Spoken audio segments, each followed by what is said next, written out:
Hello friends, நம்ம இப்போ இடியாப்பச்சோறு செய்ய போகிறோம். ஒரு 10 வெங்காயத்தை நல்லா பொடியை நறுக்கி வச்சுக்கிட்டு கறியை அவிச்சு பிச்சு வச்சுக்கிறணும். தக்காளி 2 தக்காளி, பச்சை மிளகா, தேவையான கருவேப்பிலை, இடியாப்பத்தை அவிச்சு ஆற வச்சு வச்சுக்கிறணும். சட்டியை காய வச்சு வெங்காயத்தை போட்டு நல்லா ரெட் கலர் வறுத்துக்கும் வதக்கணும். வதக்கிட்டு 2-3 கிராம்பு, பட்டை, ஏலக்காய் போட்டு வதக்கணும்.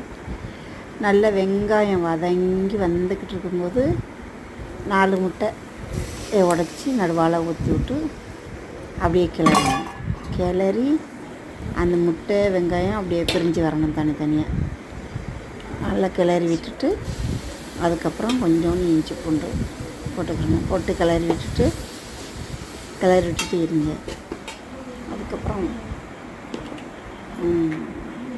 தக்காளி, கருவேப்பிலை, பச்சை மிளகா அது 3ஐயும் எடுத்து போட்டு மிக்ஸ் பண்ணுங்கள்.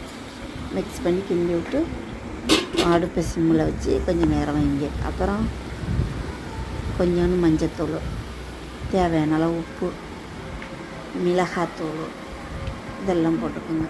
போட்டுட்டு கிண்டிக்கிட்டு இந்த கறி வச்சுருக்கோம்ல, பிச்சு வச்சுக்கிறோம்ல, அதை எடுத்து போடணும். அதை எடுத்து போட்டு நல்லா கிளறணும். கிளறிட்டு சிம்மில் வச்சு ஒரு 10 நிமிஷம் வச்சுட்டு அப்புறம் தண்ணி பாலில் கொஞ்சோண்டு கறி மசாலா தூள், ரொம்ப இல்லை, கொஞ்சம் தான் போடணும். போட்டு நல்லா கலக்கி விட்டு அதில் ஊற்றிட்டு சிம்மில் வச்சு அந்த மசாலா வாசம் போக தட்டிக்கும். கொஞ்சம் கொதிக்கட்டும். கொதித்ததுக்கப்புறம் இப்படி கலக்கி விட்டு அப்படியே கொதிக்க விடுங்க. இந்த நான் ஊற்றுறேன்ல, ஊற்றிட்டு அப்படியே கிளறி விட்டு நல்லா கொதிக்க விடுங்க. மசாலா வாசம் போனதுக்கப்புறம் நல்லா அப்படியே கொதிச்சிடும், தெரியுதா? கொதிச்சதுக்கப்புறம் அப்புறம் தலைப்பால் நம்ம எடுத்து வச்சுருக்கோம்ல, அதையும் சேர்த்துக்கிறோம். நல்லா தலைப்பால் ஊற்றிட்டு கொதிக்க விடக்கூடாது.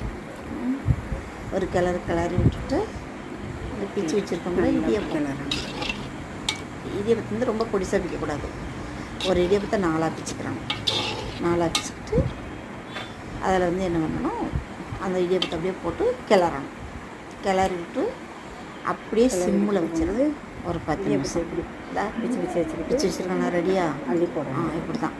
ரொம்ப பொடிசாக இருந்தால் தூள் ஆயிரும், ரெசிபி கிடைக்காது. அதனால் இப்படி தான் போட்டு நல்லா கிளறி விடுங்க.